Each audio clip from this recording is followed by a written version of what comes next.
Praise the Lord. இன்றைய மன்னா, பிள்ளை வளர்ந்து ஆவியிலே பெலன் கொண்டது. லூக்கா 2:40.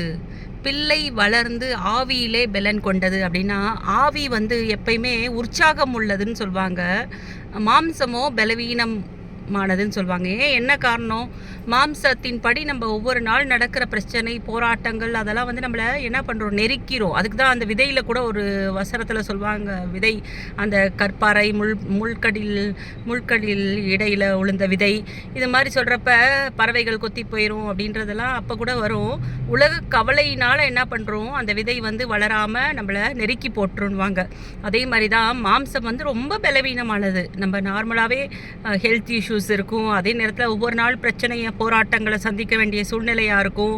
வீட்டில், குடும்பத்தில், வேலை ஸ்தலத்தில், பிள்ளைகள் மத்தியில், இந்த மாதிரிலாம் நிறைய நம்ம மாம்சத்தை ரொம்ப பலவீனமாகிரும். நம்ம ஹெல்த் இஷ்யூஸே ரொம்ப டவுன் ஆக்கிரும் நம்மளை. ஆனால் ஆவி உற்சாகம் உள்ளது. இயேசுவானவர் எருசலேமில் தாய் தகப்பனோட போகிறப்ப தொலைந்து போயிடுவார். அப்போ அவர் காணா அப்படின்னு சொல்லிட்டு அவங்க என்ன பண்ணுவாங்க? தேடிட்டு வருவாங்க. அப்போ எருசலேம்லேயே அவர் தங்கிடுவார். இவங்க என்ன பண்ணுவாங்க? பிரயாணப்பட்டு போயிட்டு பிள்ளையை காணான்னு சொல்லிட்டு திருப்பி ரிட்டர்ன் தேடுவாங்க. அப்போ எருசலேமில் ஒரு தேவாலயத்தில் உட்காந்து அவர் 12 வயசில் என்ன பண்ணுவார்? வசனத்தை கேட்டு ப்ளஸ் ஆன்சர் பண்ணிகிட்டு இருப்பார் உட்காந்து. அப்போ ஆவி உற்சாகம் உள்ளது. அப்போ ஆவியில் நம்ம பலன் கொள்ளணும் எப்பயுமே. அதே நேரத்தில் பலவீனன் தன்னை பலவான் என்று சொல்ல கடவுது.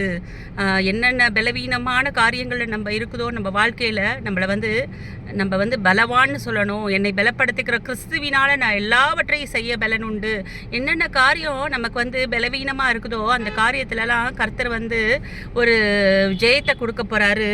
அதனால் கர்த்தர் இந்த நேரத்தில் இந்த வசனத்தின் மூலம் நமக்கு நிறைய இடைபெறாரு. பலவீனன் தன்னை பலவான் என்று சொல்ல கடவான். என்னை பலப்படுத்துகிற கிறிஸ்துவினால எல்லாவற்றையும் செய்ய பலன் உண்டு. என்னென்ன காரியம் நமக்கு செய்ய முடியாத காரியத்தெல்லாம் நம்மளால் கண்டிப்பாக செய்ய முடியும். கிறிஸ்து நமக்குள்ளே இருந்தார்னா கண்டிப்பாக செய்ய முடியும். அதனால் ஒவ்வொரு காரியத்தையும் குறித்து நம்மளை கவலைப்படக்கூடாது. புது வாழ்வு தந்தவரே, புது துவக்கம் தந்தவரே, நன்றி உமக்கு நன்றி, புது பலனுடன் சொல்கிறோம். நன்றி உமக்கு நன்றி, புது பலனுடன் சொல்கிறோம். ஜபம். நேற்று இன்று மாறாத எங்கள் பரமபிதாவே, உம்மை துதிக்கிறேன், சோஸ்தரிக்கிறேன் அப்பா. இந்த அருமையான வேலையில் கர்த்தர் இந்த வசனத்தின் மூலம் இடைப்பட்ட கிருபைக்காக நன்றி செலுத்துகிறேன் அப்பா.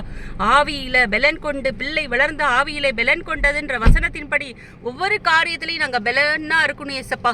அப்பா, என்னென்ன காரியம் எங்களை பலப்படுத்துகிற காரியமோ அந்த காரியத்தினால இயேசுவின் நாமத்தினால இந்த நேரத்தில் எங்களை விட்டு சுட்டெரித்து ஜெபிக்கிறேன் ஏசப்பா. எந்த காரியத்தில் கர்த்தர் என்னை பலப்படுத்துகிற கிறிஸ்துவினால எல்லாவற்றையும் செய்ய பலனுண்டுன்னு சொல்லி இருக்கீங்களே ஏசப்பா. அப்பா, என் கிருபை உனக்கு போதும், பலவீனத்தில் என் பலன் பூரணமாய் விளங்கும் சொன்ன கர்த்தர் இந்த நேரத்தில் என்னென்ன பலவீனங்கள்ல இருக்கிறாங்களோ அப்பா, ஒரு வியாதியில பலவீனமா இருக்கிறேன் அப்பா, குடும்ப பிரச்சனையினால நான் பலவீனமாயிட்டேன் அப்பா அப்படின்னு சொல்லிட்டு இருக்க தேவ பிள்ளைய உம்மை பார்த்துதான் கர்த்தர் சொல்கிறாரு, ஆவியில பலன் கொண்டு இரு. என்ன காரியம் வந்தாலும் சரி, உலக காரியம் நம்மளை நெருக்கக்கூடாது.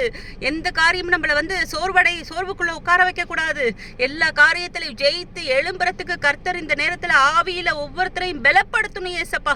என்னென்ன ஆவியில பலன் இல்லாம இருக்கிறாங்களோ அந்த காரியத்துல எல்லாம் கர்த்தர் ஜெயத்தை கொடுங்க ஏசப்பா. இந்த வசனத்தின் மூலம் எங்க கூட இடைப்பட்ட கிருபைக்காக நன்றி செலுத்துகிறேன் அப்பா. கேட்கிறவங்களுக்கும் ஃபார்வர்ட் பண்றவங்களுக்கும் கர்த்தர் ஒரு அற்புதத்தை செய்யுங்க ஏசப்பா. இயேசுவின் மூலம் வேண்டிக் கொள்கிறேன் பிதாவே, ஆமீன்.